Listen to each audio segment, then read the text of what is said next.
Ever wonder what the music world used to be like without all these auto-tunes and electronic music systems? What type of music did people listen to in 1971? And why are people still obsessed with old rock songs? Some songs are so goated, even without being released as a single. People still listen to them. Some artists wrote songs as their last masterpieces. Those were the days when music used to be more than just a source of entertainment. So, welcome to 1971, the iconic year that changed rock music forever. Today, we're going to talk about some amazing 1971 rock songs, songs that shook the whole world. Firstly, we have Led Zeppelin, Stairway to Heaven. With a word she can get what she came for. Led Zeppelin's Stairway to Heaven wasn't just a popular song. It became an anthem for a generation. Robert Plant wrote the lyrics and says they came from everywhere inside him.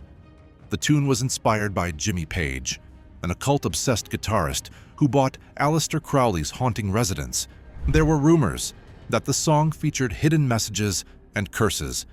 When a lawsuit claimed that Zeppelin had stolen the intro from another song, fans started asking, "Is it real?" But the audience didn't cheer when Zeppelin played it live for the first time. Even so, Stairway has an incredible energy that's hard to put into words, and that's part of what's made it an everlasting classic.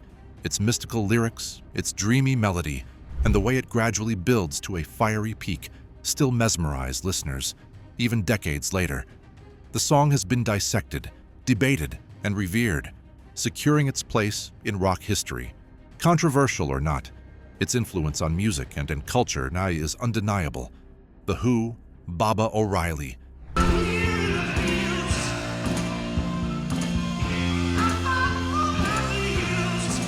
Baba O'Riley is a looping, hypnotic song written by Pete Townshend for a rock opera that never existed. The name is a combination of the spiritual teacher Meher Baba and the musician Terry Riley, whose music utilized looping sound.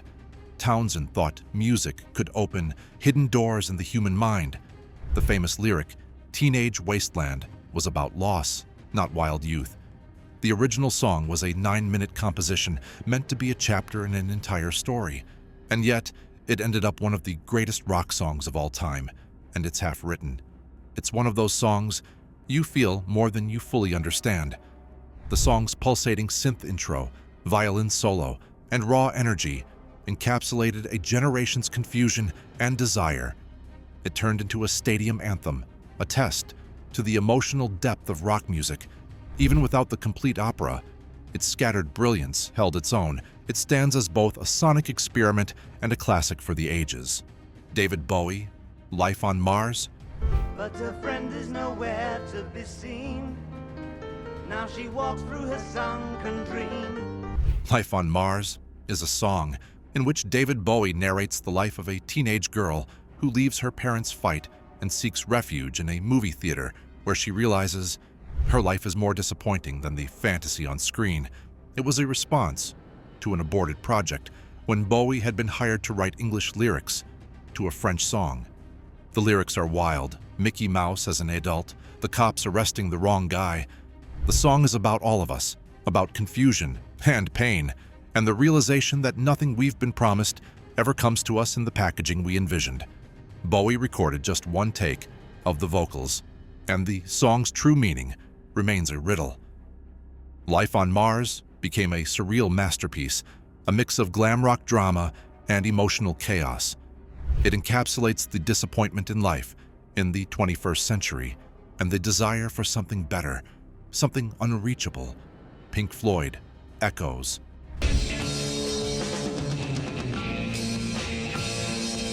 Echoes by Pink Floyd is a 23-minute piece that begins with a single echoey sound, a sound that was not planned but was followed by the band.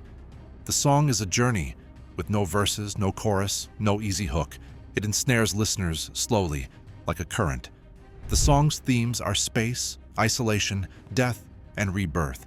The band never publicly confirmed the connection, but it gives the song its power. The track speaks without speaking, narrating an unspooled story with no words. At the halfway mark, The track explodes into chaos, and then silence. The silence brings beauty back, and hope returns. The song is referred to as experimental or spiritual, but it was not designed to be a song. The question remains, how much are we truly listening? Black Sabbath, Children of the Grave.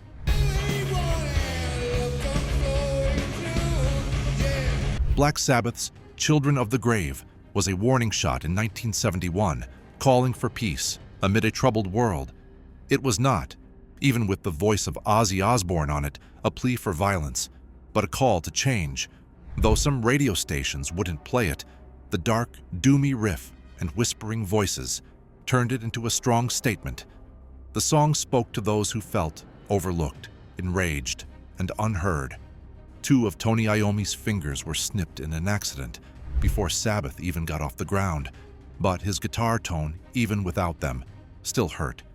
The song's message is still needed today, as we are at risk of forgetting the danger of a world in chaos. It became an anthem for a generation demanding to be seen.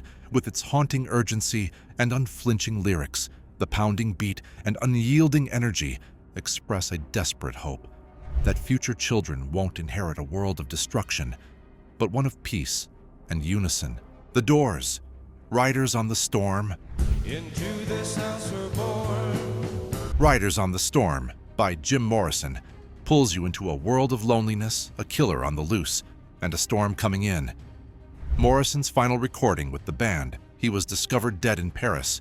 Weeks later, was based on a serial killer named Billy Cook. The song becomes a bolder prediction, a longer warning and reflection, casting the Doors into a world with no guide, no map. The Doors were looking for an effect, and they found one. Even decades on, it is haunting, as the listener can feel something watching and waiting. Morrison's disappearance is stuck in the storm, a man trying to send a message, still trapped in the storm. The softly falling rain sounds, spectral keyboards, and Morrison's whispered croon create a listener's trance, drawing in someone who doesn't know how to get out of a dream. It is a journey through fear, beauty, and the unknown, a final echo from a man who was already slipping into myth.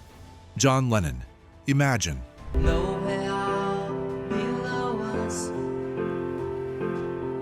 John Lennon's 1971 song, Imagine, sounded peaceful and lullaby-like, but it was a question. What if everything we believe was holding us back? Lennon's song, released after his split from the Beatles, aimed to rethink everything: heaven, hell, countries, religion, and possessions. The song was a warning against societal expectations, and it was written with a simple piano and calm lyrics. Despite initial hesitation, Yoko Ono urged Lennon to release the song, which was deemed too direct and raw. The song became one of the most potent songs of all time, played at protests, funerals, and world events. But Lennon knew he would never live in the world he imagined. He wrote it anyway, and that made the song beautiful and heartbreaking. The song's message was not just a wish, but a threat to everything society relies on. Brown Sugar, The Rolling Stones. The Stones were able to bulldoze over those topics with a catchy rock tune. And that tune was Brown Sugar, a 1971 mega hit that toggled unflinchingly between slavery, race, sex, and violence. It was a hit, debuting at #1, written during a wild tour date somewhere in America. But questions of its truth and its satire started years later to be raised. Keith Richards even called the song messed up, but too catchy to kill. It was one of those songs you just couldn't help but sing along to, even if you had no idea what you'd been singing about. The Stones have also stopped doing it live. The notion was that it had become too risky in recent years, and more recently, simply not worth the controversy. Even so, Brown Sugar remains a scar on the history of rock and roll that has yet to be buried. It captures a moment when shock value moved records, but today's listeners have called for a critical read. The tension between art, intent, and accountability makes the song a matter of ongoing debate, An anthem that shook the charts but leaves audiences divided. Some songs aren't just music, they're conversations, confessions, warnings, and echoes of a time we're still trying to understand. Thank you so much for watching. If this resonated with you, don't forget to like, comment, and subscribe, and let us know which rock song from 1971 still haunts you.